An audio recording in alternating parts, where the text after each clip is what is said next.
Welcome back, deep divers. Today we're venturing out of the ordinary, going beyond those typical adorable dog stories that flood our feeds. Mhm. We're diving into a fascinating place called Willowbrook, a village where dogs have, well, you could say actual jobs. Absolutely. Jobs that contribute to their community in truly meaningful ways. It's a place where, get this, huskies clear timber and Bernese mountain dogs haul carts of apples. It's like they've replaced some of our everyday technology with furry, four-legged helpers. It really is a unique example of humans and dogs working side by side, and it's not about training them for our amusement. It's about recognizing their inherent abilities, those natural talents that each breed has, letting them flourish. It really makes you wonder if we've been underestimating what dogs are capable of, doesn't it? It really does. I mean, think about the complex tasks a husky can perform with proper understanding and guidance. Their strength, stamina, and intelligence are, well, they're incredible. Absolutely. Yeah. But before we go down that rabbit hole, tell me more about this village. Paint us a picture. What's Willowbrook like? All right, so picture a place with snowy winters, meadows bursting with wildflowers in the spring, and this strong sense of community, a sense of community that really extends to their four-legged friends, too. The sources we're looking at today describe a place where dogs are integrated into everyday life, participating in this system of mutual benefit. So it's not like the dogs are being, I don't know, forced into labor or anything like that? Not at all. The sources emphasize a deep sense of partnership and respect. The dogs are viewed as valuable members of the community, not just workers. In fact, there's even a festival of gratitude dedicated to celebrating their contributions. Wait, a whole festival? That's adorable. Yeah. I'm picturing like all these dogs parading around with little hats and certificates. Tell me more about these working pups. Who are some of the standouts? Okay, well, one of the most talked about dogs is Tundra, a Siberian husky owned by farmer Jed. Now, we all know huskies are energetic, right? Right. Well, Tundra uses that energy for lumberjacking. He helps Jed clear fallen trees, and from what the sources say, he's remarkably efficient at it. Okay, I have to admit, the idea of a husky lumberjack is pretty hilarious. Is he really just, gnawing on trees? How does that even work? It's not about brute force, actually. It seems Tundra uses his intelligence and herding instincts to maneuver the logs, working in tandem with Jed. Plus, there's mention of steak as a reward in the sources, which is always a good motivator. Steak and quality time with his human. Tundra's living the good life. He is. Who else is part of this incredible team? Well, let's move on to Daisy and Duke, a pair of Bernese mountain dogs owned by Millie, the orchard owner. Imagine these fluffy giants pulling wagons overflowing with apples. Hold on. Are you saying they've replaced delivery trucks with Bernese mountain dogs? Is that even practical? It certainly is in Willowbrook. The sources really highlight the villagers' resourcefulness and the dog's impressive strength. They work in perfect harmony, pulling those heavy apple carts. And they seem to be, they look like they're really enjoying it. Okay, you're really making me want to visit this place. But what happens when winter hits and everything's covered in snow? Do the dogs get a break? Not quite. That's where Luna comes in, a border collie with the very important job of snow removal. She clears paths through the snowdrifts, keeping the village connected even in the harshest conditions. A snowplow dog. I'm picturing her digging frantically with her little paws. But seriously, how does she compare to actual snowplow? Well, believe it or not, she's the preferred method in Willowbrook. The sources describe children cheering as she works, so it's like she's turning this chore into a community event. There's even a story about her receiving a hand-knitted scarf from some grateful students. Wow, so she's not just functional, she's building community spirit. What a multi-talented pup. And it raises an interesting question, doesn't it? Like, what if we could harness that same energy and enthusiasm in our own communities? That's a great point. So who's next on our list of Willowbrook's amazing working dogs? Let's talk about Nugget, a golden retriever owned by Mia and Tom. They have a baby daughter, Lily, and Nugget has taken on the rather unusual role of babysitter. Wait, how does a dog babysit a baby? Is he changing diapers and warming bottles? Maybe not those tasks. But he seems to have this knack for soothing Lily. The sources explain that he rocks her bassinet with his paw, a technique that's apparently more effective than any of their high-tech baby gadgets. I'm not sure whether to laugh or be amazed. You'd think technology would have that covered. I mean, it really speaks to the power of a dog's intuition and their natural ability to provide comfort, huh? It really does. It's a fascinating example of how a dog's natural behavior can be, well, Something so beneficial. It makes you wonder, could dogs play a greater role in, say, therapy or childcare? You're definitely giving me a lot to think about. So we've got a lumberjack, apple haulers, a snowplow, and a babysitter. What other surprises does Willowbrook have in store for us? We can't forget about Gouda, Chef Marco's Labradoodle. Gouda's specialty is fetching ingredients at the village cafe. Anytime Marco forgets something, he calls out, Gouda, cheese tax. Cheese tax. Is Gouda getting paid in cheese? It seems Gouda is quite motivated by cheese, but it's more than just the treat. It's about being a valuable part of the team, contributing to something. The sources describe Gouda delivering those ingredients with, like, a sense of pride, like she knows she's making a real contribution. I love that. It seems like in Willowbrook, everyone has a purpose, 2 legs or 4. So tell me more about this festival of gratitude, how they celebrate these amazing dogs. It really is a testament to that bond between the villagers and their canine companions. It's not just a celebration of the dog's work, it's more than that. It's an acknowledgement of their value as members of the community. I bet. And it sounds like a truly heartwarming event. Yeah. So what exactly happens to dog-themed games and treats? Oh, yeah. The sources paint this really vibrant picture. Think banners strung across the town square, dogs adorned with flower crowns, and this infectious atmosphere of joy. It's described as a day where the entire village comes together to express their appreciation for the dogs and their contributions. That's so cool. I'm picturing Tundra in a tiny crown, looking all dignified as he accepts his steak award.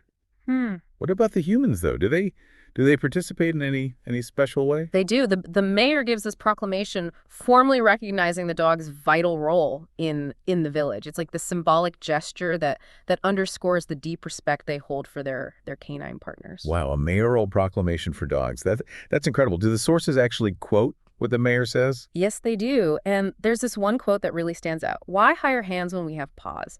Our dogs teach us that joy. Well, that joy is the job. Whoa, that's a beautiful sentiment. It really suggests that the villagers, well, that they see the dog's contributions not as a burden, but as this source of joy and connection, It's exactly. And it goes beyond just those practical tasks, too. Think about Luna clearing the snow, right? Yeah. So it's helpful, of course, but it also brings the community together. It creates this sense of shared purpose. The sources suggest that this shared joy, this coming together, it's like a core element of their success. So it's not just about the dogs doing work, right? It's about how that work strengthens the bonds within the community. It makes you wonder, like, if we've lost sight of that in our modern society. It's a thought-provoking observation for sure. I mean, we often view work as this necessity, a means to an end. But what if, like the people of Willowbrook, we could find ways to integrate work and joy more seamlessly? That's something I think a lot of us are grappling with. Yeah, we're constantly striving for efficiency, but maybe we're sacrificing something essential in the process. That sense of community and shared purpose that you're talking about. Yeah, I think so too. So the Festival of Gratitude isn't just about giving the dogs pats on the head.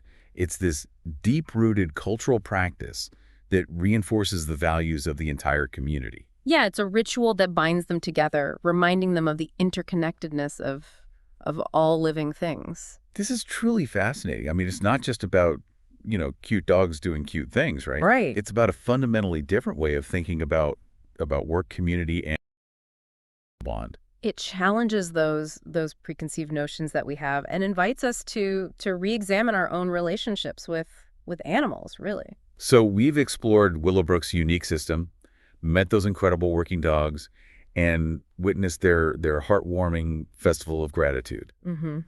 What can we, like as listeners, learn from this incredible village? What's the takeaway? I think the key takeaway is that we often underestimate the potential for genuine partnership between humans and animals. And that maybe, just maybe, there's a way to integrate those partnerships into our own lives, in a way that benefits both parties. Absolutely. A way that fosters connection, promotes a sense of shared purpose, and as the mayor so aptly put it, allows us to find that joy in the job. It's a beautiful vision, isn't it? But how realistic is it to think that we can, create a Willowbrook in our own communities? That's a great question, and one we should definitely explore further. Let's delve into the potential challenges and opportunities of adapting Willowbrook's model to different contexts. Welcome back to the deep dive. We've been, exploring this incredible village, Willowbrook, dive. We've been, exploring this incredible village, Willowbrook, where dogs are, well, they're more than just pets, right? They're active participants in the community. But it's heartwarming, sure. But can this model, this whole system, can it work beyond, a charming small town setting? Yeah, that's the million-dollar question. While Willowbrook provides this really compelling example, actually replicating it in larger, more complex societies, well, that would definitely require careful consideration and a good dose of reality. Right. It's easy to romanticize this whole idea, but we need to be practical. So what are some of the hurdles we'd face trying to integrate, dogs into our workplaces, schools, or even healthcare systems? Well, one challenge is scale. Willowbrook is small, intimate. Everyone knows the dogs, their temperaments, their capabilities.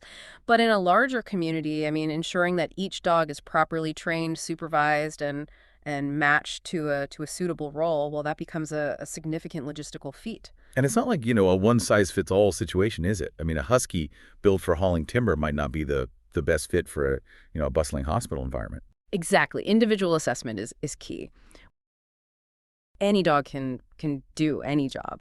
Understanding a dog's breed, personality, and physical limitations, that's crucial. It's crucial for both the dog's well-being and the success of the partnership. And speaking of well-being, how do we make sure the dogs aren't being exploited, in this system? Willowbrook seems idyllic, but what safeguards would we need to prevent dogs from being, I don't know, overworked or mistreated? That's a critical ethical consideration for sure. We'd need clear guidelines, regulations, and oversight to ensure that the dog's physical and emotional needs are met. That includes, regular vet checks, proper training, and importantly, recognizing when a dog isn't suited for a particular task.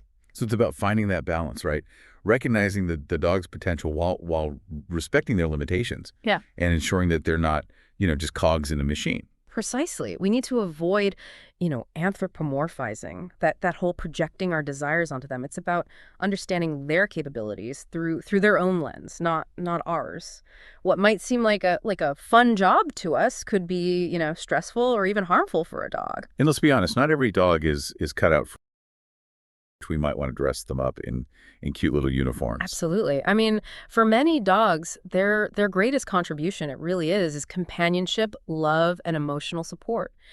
And those roles shouldn't be undervalued. Their presence in our lives, it can reduce stress, encourage physical activity, and provide a sense of purpose and connection. So as we wrap up our deep dive into Willowbrook and the possibilities it presents, what's the biggest takeaway for our listeners?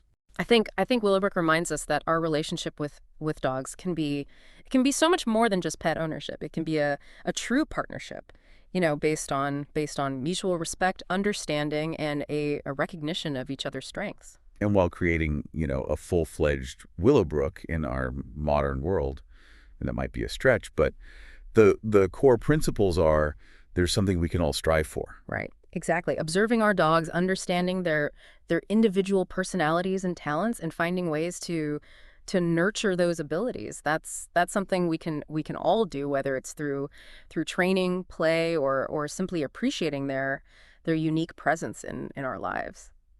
So as we, look and it's amazing canine citizens, I hope we've sparked some new ideas in our listeners. Yeah, perhaps it's time to look at our own furry companions with a fresh perspective. What Wow. what hidden talents are we overlooking? How might their natural abilities enrich our lives and communities in ways we haven't yet imagined? It's a question worth pondering. Maybe, just maybe, we can all find a little bit of Willowbrook magic in our own backyards. Thanks for joining.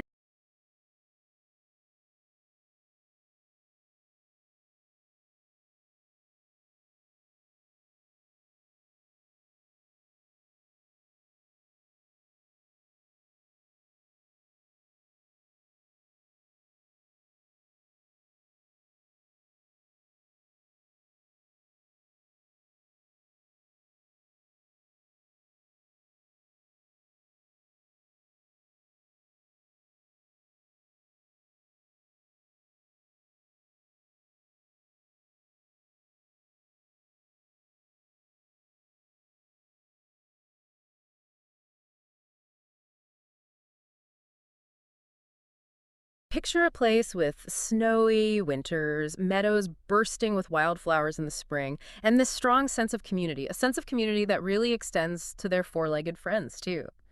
The sources we're looking at today describe a place where dogs are integrated into everyday life, participating in this system of mutual benefit. So it's not like the dogs are being, I don't know, forced into labor or anything like that? Not at all. The sources emphasize a deep sense of partnership and respect. The dogs are viewed as valuable members of the community, not just workers. In fact, there's even a festival of gratitude dedicated to celebrating their contributions. Wait, a whole festival? That's adorable. Yeah. I'm picturing like all these dogs parading around with little hats and certificates. Tell me more about these working pups. Who are some of the standouts? Okay, well, one of the most talked about dogs is Tundra, a Siberian husky owned by farmer Jed. Now, we all know huskies are energetic, right? Right. Well, Tundra uses that energy for lumberjacking. He helps Jed clear fallen trees, and from what the sources say, he's remarkably efficient at it. Okay, I have to admit, the idea of a husky lumberjack is pretty hilarious. Is he really just, gnawing on trees? How does that even work? It's not about